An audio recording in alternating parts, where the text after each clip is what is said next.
नमस्कार दोस्तों। आज का दैनिक जागरण का संपादकीय लिखेंगे जिसकी गति होगी लगभग 80 शब्द प्रति मिनट।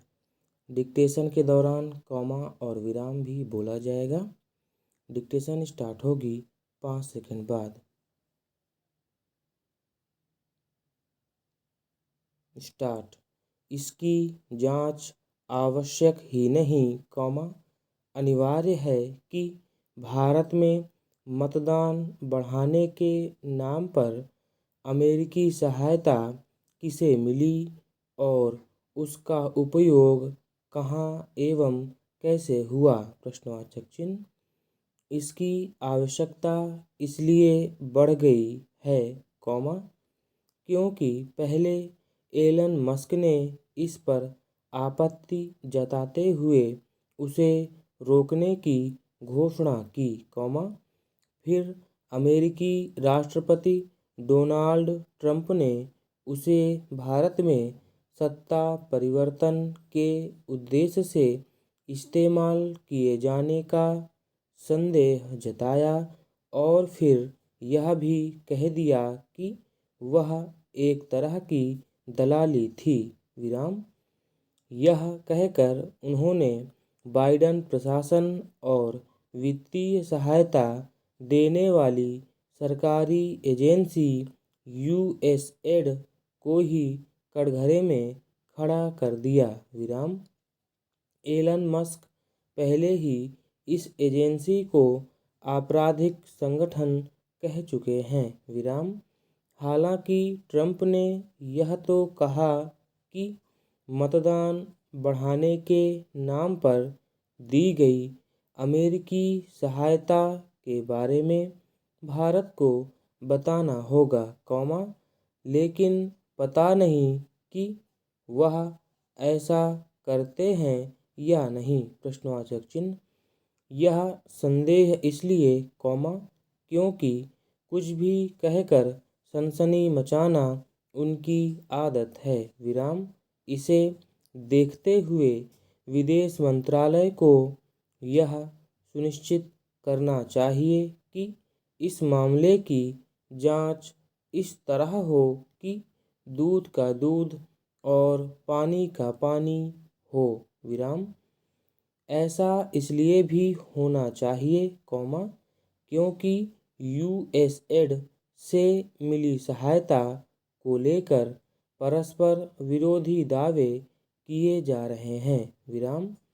किसी की ओर से यह कहा जा रहा है कि 21 मिलियन डॉलर की अमेरिकी सहायता प्रस्तावित थी, कॉमा किसी का निष्कर्ष है कि वह आ गई थी, विराम।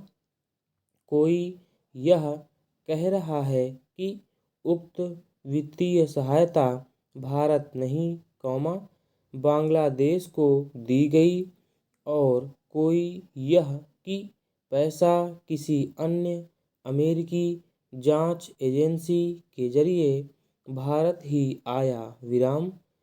इस सिलसिले में उन जॉर्ज सोरोस की संस्था का नाम आ रहा है, कॉमा जो भारत समेत अन्य देशों में हस्तक्षेप के लिए कुख्यात हैं, विराम। इसकी भी अनदेखी न की जाए कि पूर्व मुख्य चुनाव आयुक्त एसवाई कुरैशी ने यह माना है कि यूएसएड की ओर से वित्त पोषित एक अमेरिकी संस्था से चुनाव आयोग का समझौता हुआ था, कॉमा लेकिन उन्होंने वित्तीय मदद मिलने से इनकार किया, विराम। ऐसे में यह प्रश्न और अधिक गहरा जाता है कि आखिर सच क्या है? प्रश्नवाचक चिन्ह। आशा की जानी चाहिए कि विदेश मंत्रालय की ओर से इस मामले की गहन जांच की जाएगी, विराम। यह जांच होने के साथ ही यह सुनिश्चित करने की भी आवश्यकता है कि देश में जो भी विदेशी सहायता आए, वह भारत सरकार के जरिए आए और इसकी निगरानी हो कि वह किस मद में खर्च हो रही है। प्रश्नवाचक चिन्ह। निसंदेह यह समझ आता है कि यूएसएड जैसी एजेंसियां निर्धनता निवारण, महिला सशक्तिकरण, स्वास्थ्य सुविधाओं में बेहतरी आदि के लिए सरकारी एजेंसियों को सहायता दें, लेकिन इसका कोई औचित्य नहीं कि वे गैर सरकारी संगठनों को पैसा बांटें, क्योंकि ऐसे अनेक संगठन अपने संदिग्ध इरादों के लिए जाने जाते हैं। विराम। स्टॉप।